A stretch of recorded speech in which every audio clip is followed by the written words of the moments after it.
இப்ப லவ்வர்ஸா நேரா பெட்ரூமுக்கு போய் அவங்க அசந்த நேரமா பார்த்து நாட்டியா பொட்டி எப்படியாவது அடிச்சுட்டு வரணும்னு பாவம் அந்த பொண்ணுங்க 2 பேரும் நம்மள உண்மையிலேயே லவ் பண்ணுதுங்க.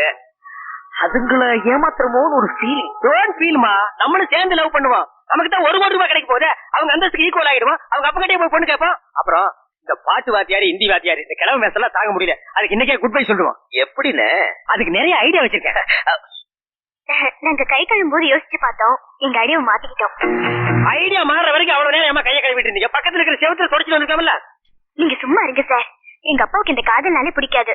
அதனாலதான் இந்த காதல் கோட்டை காதல் தேசம் படம் பார்க்கவே முடியல சார். இவ்வளவுதானே? வாங்க உடனே போய் 2 படத்தையும் பார்த்து வந்துருவோம். அதுக்காக ஐடியா எல்லாம் மாத்திட்டு இருக்காதீங்க. ஐயோ, நான் சொல்றது கொஞ்சம் கேளுங்க. நம்ம காதலை பத்தி எங்க அப்பா கிட்ட சொன்னா அவர் புரிஞ்சிக்கவே மாட்டாரு. அது புரியுற மாதிரி சொல்லுங்க. அது நாங்க சொன்னா புரிஞ்சுக்க மாட்டாரு. யாராவது எங்க அப்பாக்கு தகுந்த மாதிரி பக்குவமா பெரியவங்க எடுத்து சொல்லணும். அதான் மரியாதையாவும் இருக்கும். என்னமா இது புதுசா சொல்றீங்க? முதல்ல நீங்களே சொல்றீங்க.